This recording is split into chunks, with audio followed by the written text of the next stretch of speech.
muscle and pelvic symphysis in women.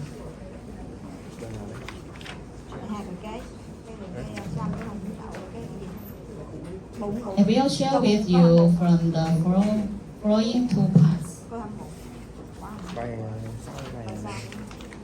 In the first part, I'll talk about the diathesis of rectus abdominis muscles. Let's review the anatomy of the rectus abdominis muscles. First, let's look at this picture, which shows the change of the process of the girls from the pregnancy to postpartum. Obviously, after the woman gives birth to a child, the beauty of body changes a lot. After childbirth, how's your body? Big waist after give birth, big belly to lose a grip. This is a kind of obesity called a postpartum obesity.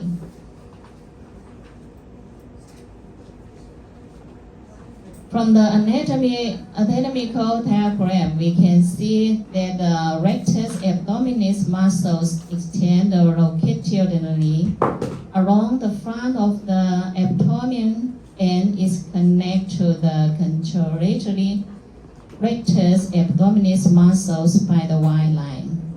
The starting point is a pelvic ridge and pelvic symphysis, and the ending point of is the 5 to 7 costal cartilage and the anterior xiphoid, transfer tendon from top to bottom.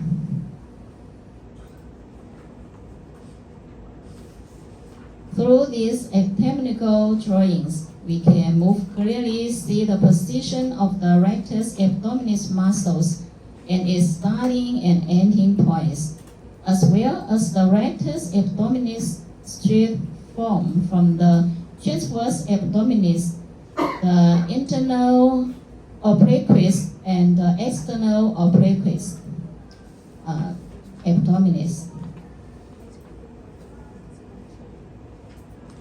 The rectus abdominis muscles protect the abdominal organs, maintain internal abdominal pressure, complete and physiological functions of defecation, childbirth, vomiting, and cough.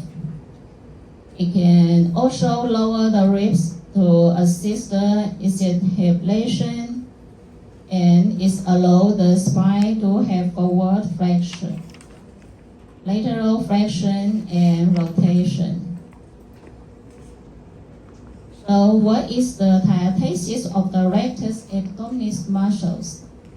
As we all know, during the pregnancy, with the enlargement of the uterus and the influence of the hormones, the abdominal wall line is strength and thin. This caused the two sides of the rectus abdominis muscles to originally parallel from the position of the abdominal wall line to move the two sides, which meant the spread of the rectus abdominis muscles exceed to normal width. Postpartum, rectus abdominis muscle will gradually move clear to the midline, close the midline. If after 6 to 8 weeks postpartum, the rectum abdominis muscles can return to the original position. This is called the postpartum diathesis of rectus abdominis muscle, as this picture shows.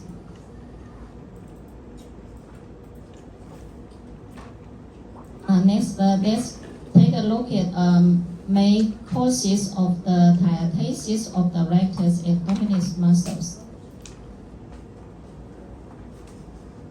There are some main reasons for the diathesis of the female rectus abdominis muscles.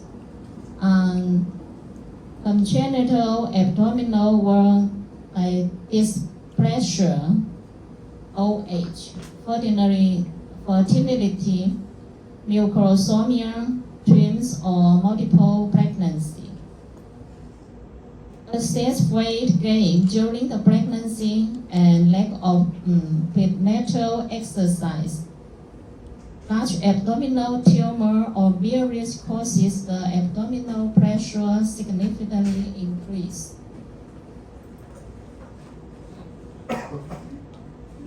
Normal circumstance, middle of the two rows of the rectus abdominis muscles is only 1-2 fingers wide. After pregnancy, as the baby grows up day by day, the body is gradually expanded and coupled with the role of the hormones in the body, causes the abdominal Y-line to relaxation and the connection strength to degrade. These two factors together result in the abdominal wall tensions to quickly exceed the elastic limit of the abdominal Y-line. As a result, the right and the left rectus muscles are forced apart, creating a diathesis of the rectus abdominis muscles as shown in this image. The cesarean section increased the diathesis of rectus abdominis muscles. From this articles, the statistics on the pelvic floor screens of the 1,462 women at 6 to 8 weeks postpartum. It can be seen that the cesarean section, especially multiple cesarean section, significantly increase the probability of the rectus abdominis muscles separation. What are the main clinical symptoms of the diathesis of rectus abdominis muscles?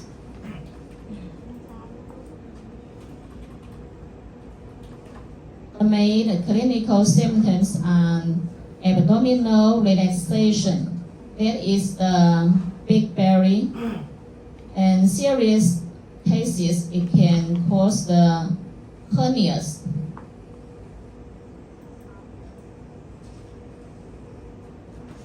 Other symptoms include pain, lower back pain, pelvic pain, and pelvic floor disorders.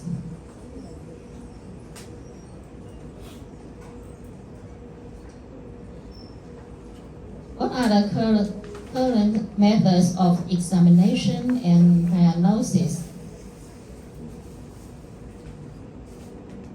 Clinical examinations use the genetics detection technique where the patient lies flat in a supine position and bends their knees, exposing the abdomen with their body relaxed and while supporting the head with your left hand.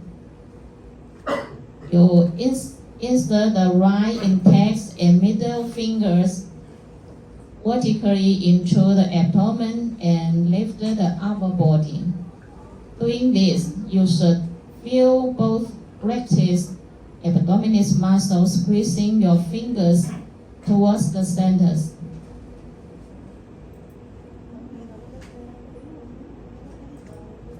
The normal distance is less than or equal to the width of 2 fingers. More than 2 fingers, more than 2 but less than 3 fingers wide is a condition that needs improvement. More than 3 fingers are wide enough to require medical attention.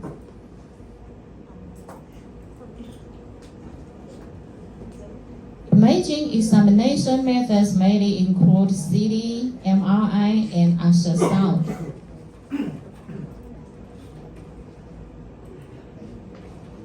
The imaging factors shows that the subcutaneous fat layer of the anterior abdominal wall was slightly thinner and abdominal wall line has significantly widened. Additionally, the bilateral rectus abdominis muscles were symmetrical and separated, and the rectum abdominis muscles were slightly elongated and thinner.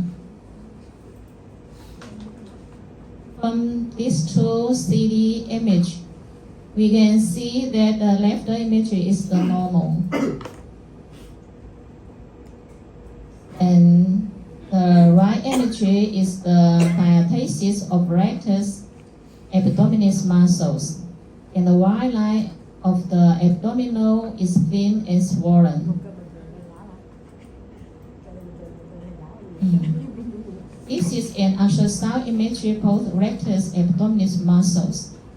We can see the distance between. We can see both the rectus abdominis muscles. It's the right, it's the left muscles, and the distance between them, the red part, that is the width of the abdominal wide line between the medial margin of the rectus abdominis muscle on both sides.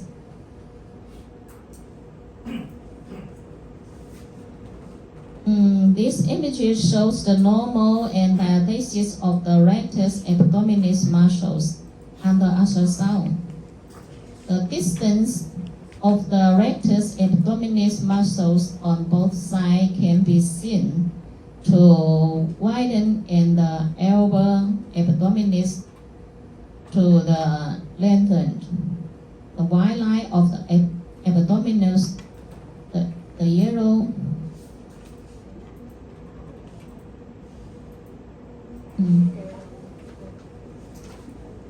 the yellow arrow, and the rectus abdominis is the red arrow. This is the normal. This is the thesis.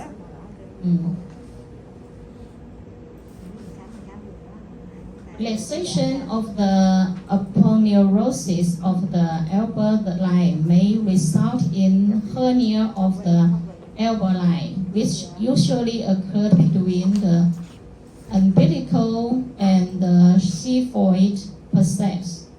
Ultrasound shows the effect of the elbow line area, the external protrusion in the abdominal hypoechoic mushroom out, and the protrusion becoming more obvious when the abdominal pressure increases, such as performing the Valsalva.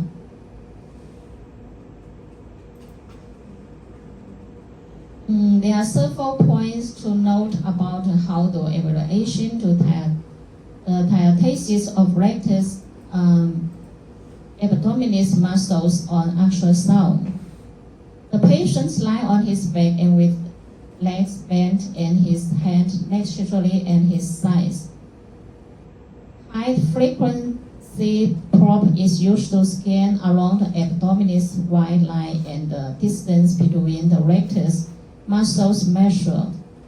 The measurements were taken at least and during the abdominal road.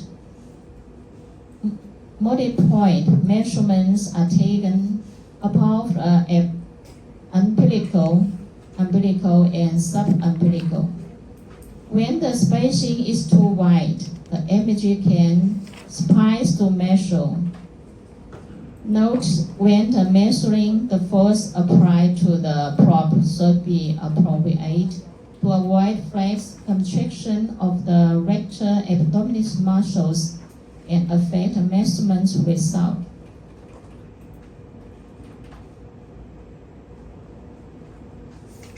Treatment of the diathesis and rectus abdominis muscles. Mainly rehabilitation treatment such as electrical stimulation, facial manipulation, muscle activity manipulation, and so on. Exercise training such as abdominal breathing planks. The second part is the pubic symphysis diathesis.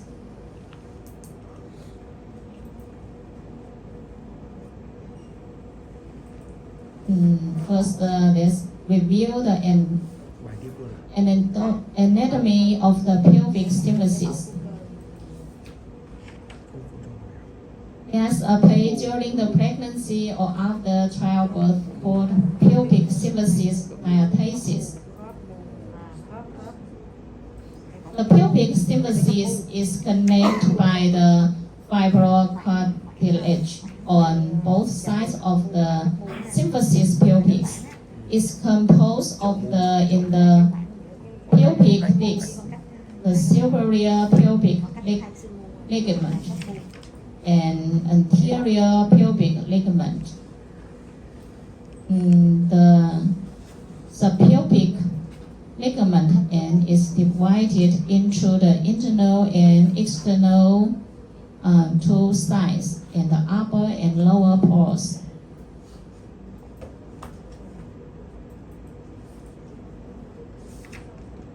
Pubic symphysis dysfunction is a soft tissue insurance disease, also known as the symphysis pubis misalignment, which occurs at the pubic symphysis fibrocartilageal junction on both sides due to the external force. This is shown by the widening to the symphysis distance or dislocating up and down. Local pain, difficult in lifting low limbs, and other function disorders. What are the causes of the pubic symphysis diathesis?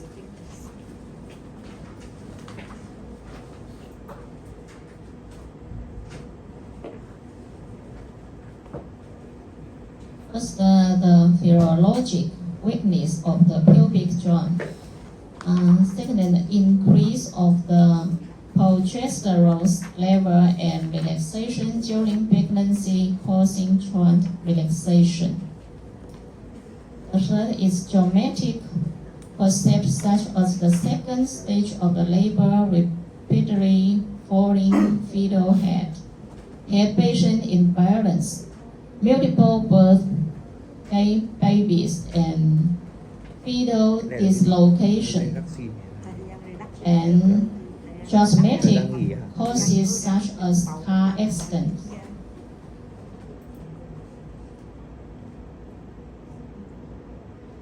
Normal condition, the pubic symphysis space is 4 to 5 millimeters, with oral movement of 0.5 to 1 millimeters, with the change of the hormone levels during the pregnancy. This graph can be widened by 2 to 3 millimeters. American widening is beneficial of delivery. However, a range of the clinical symptoms used occurred when the graph exceeds 10 millimeters.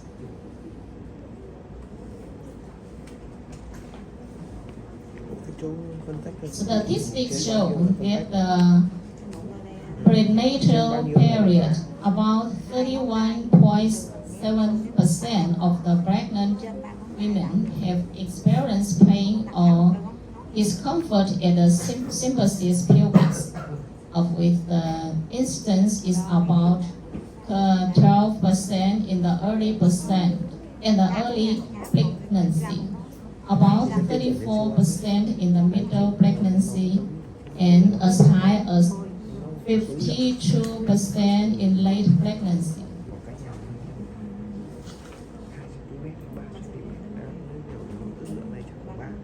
What are the clinical symptoms of the pubic symphysis diathesis?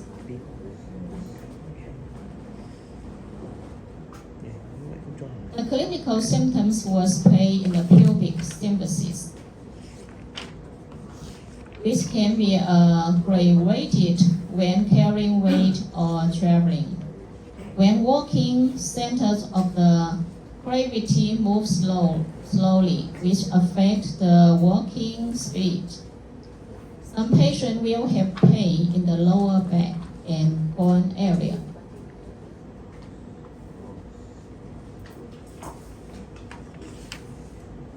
Examination and diagnosis of the feces diastasis. Symphysis diastasis. First, the physical and imaging examination are performed according to the clinical manifestation.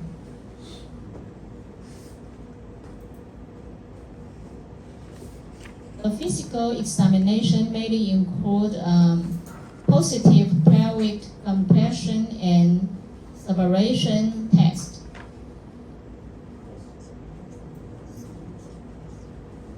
The images of ultrasound, the images examination mainly include X-ray and ultrasound. This is X-ray. This is ultrasound.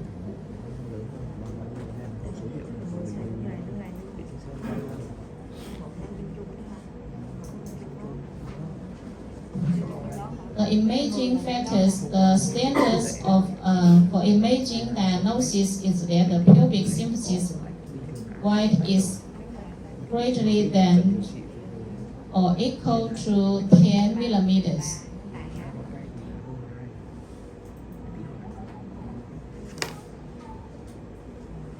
This is an X-ray examination. It shows the normals and the pubic symphysis diastasis.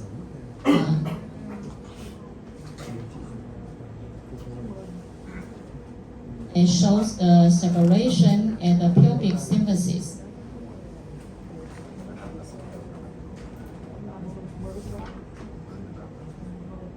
This is an ultrasound image of the normal pubic symphysis.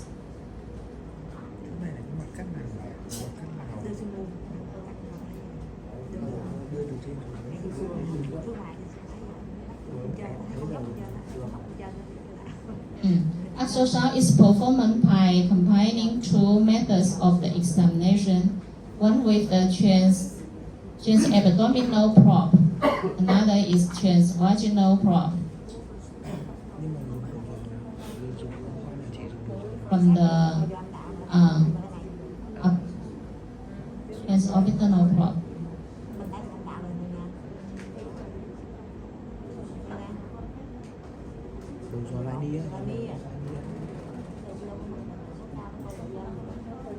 This is the upper, and transvaginal is the lower. We can observe the imaging of the upper and lower margin of the pubic symphysis in these two ways, fully showing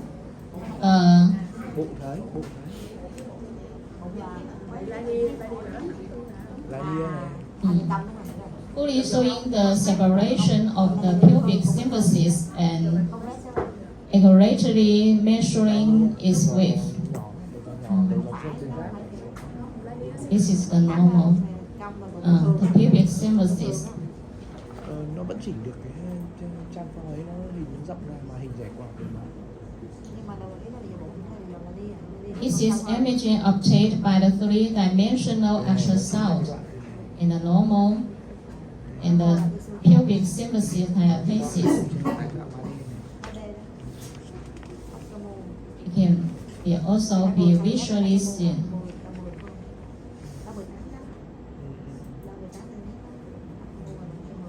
The treatment of the pubic symphysis diastasis.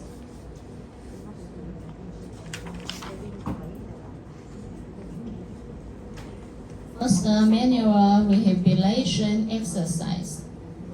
Second, postpartum treatment. Mild to moderate pubic symphysis space less than 25 millimeters. Back pelvic flat and physical therapy, etc. The serious cases, the surgery is required to restore the stability of the pelvic floor.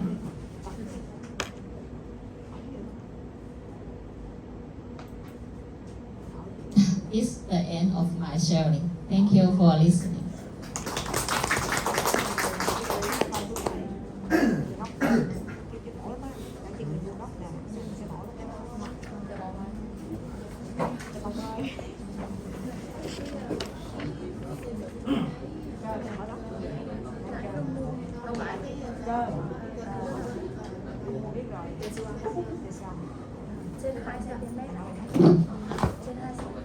Biết hôm qua cô dạy là cô bảo là trên 2 cm nhưng cô này bảo là cái là ba đốt ngón tay này thì nó hơn là 2 thôi, nên hỏi lại cái tiêu chuẩn lại một chút. 老师，那个腹直肌分离的是正常的是Bên 3 ngón tay này nó phải 3 4 rồi, nó phải 3 小 4 于 rồi. 2厘米是吗？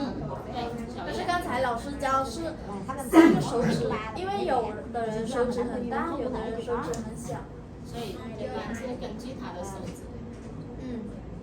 tại vì là cô bảo là có người thì ngón tay to, ngón tay nhỏ, cho nên có người thì 3 ngón tay vừa mới đủ 2 cm, nhưng mà có người thì hơn, cho nên là chúng ta vẫn nên đầu tiên là đo ngón tay trước xem là ngón tay là bao nhiêu. Ví dụ có thể đặt cả 3 ngón tay xuống mà ba ngón tay của mình là hơn 2 cm rồi thì chắc chắn là bị phân hủy ngón tay. Nói chung là vẫn lấy là 2 Vâng, vẫn là 2 cm. Thế nào con ngón tay của mình sao mà con ba ngón tay nó khớp là gì cái mình lớn thì tay lớn cái trùng đây thì nếu mà nó không có phẫu thuật thì kinh nghiệm của mình đây thì có được rất là 老师，就是病人是小孩子嘛，我们给他做那个腹直肌分离的，做那些肌肉的好了，但是那些皮肤松弛，那我们用什么方法让那个皮肤它比较我们护理中心它就有这方这一块的护理中心有那个bài 皮 cuối 肤 cùng rồi. Bài cuối cùng rồi. 它那里就会那种磁疗啊，磁疗 给 电 它 Cái gì nhỉ? Cái chỗ này cái hình đầu gió âm đạo nó cắt ở chỗ nào lên đấy? 一般看到的话，我就会把它 Cắt lúc nào nhỉ? Chị Tài lại cho em đấy. Dạ, ở bên này ấy, thì thường là bên sản sẽ đưa cho bên sản chậu để bên đấy xử lý, thì ở bên sản chậu cũng sẽ xử lý những cái ca mà bị nhão ra. Thì cụ thể thì sẽ phải hỏi bên đấy, thường sẽ là kích điện kích từ, nhưng mà cái cụ thể phương pháp đấy như thế nào thì sẽ phải hỏi bên đấy, tại vì cô là cô sản. anh nói thêm một câu là ở cái đau cảm giác không nên thì có được đau hơn không là nếu có tức là nếu sau sinh thì thường là cái em rất từ trong Vâng. thì cái đau của cái này có bị nhầm lẫn với đau của Giãn khớp. ở bên này nói chung là không phải cái này người ta nói nhiều nhưng mà các bà mẹ thay đổi hiện tại là đúng rồi. 老师，很多产妇她是做那个局麻嘛，就是背后的那个麻醉，然后很多人是那个。 Cái mặt cắt này em hiểu rồi. Cái mặt cắt này đưa lên kiểu gì nhỉ? Cái chỗ này này. 食骨分离，它也是有痛的是吧？然后它腰痛还是怎么样？因为很多越南的产妇她 Em lúc ở xem cái mặt cắt phần trước à? Phần trước nhưng mà cao hơn nữa.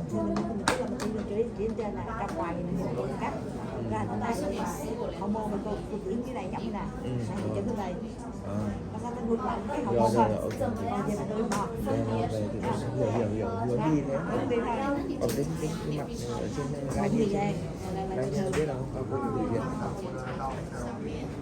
还有是从那个前面它是上面的动作还是下面的？我们超声都可以测量。Đau thì cũng nhiều nguyên nhân mà. Thì nguyên nhân đau. Tự nguyên nhân.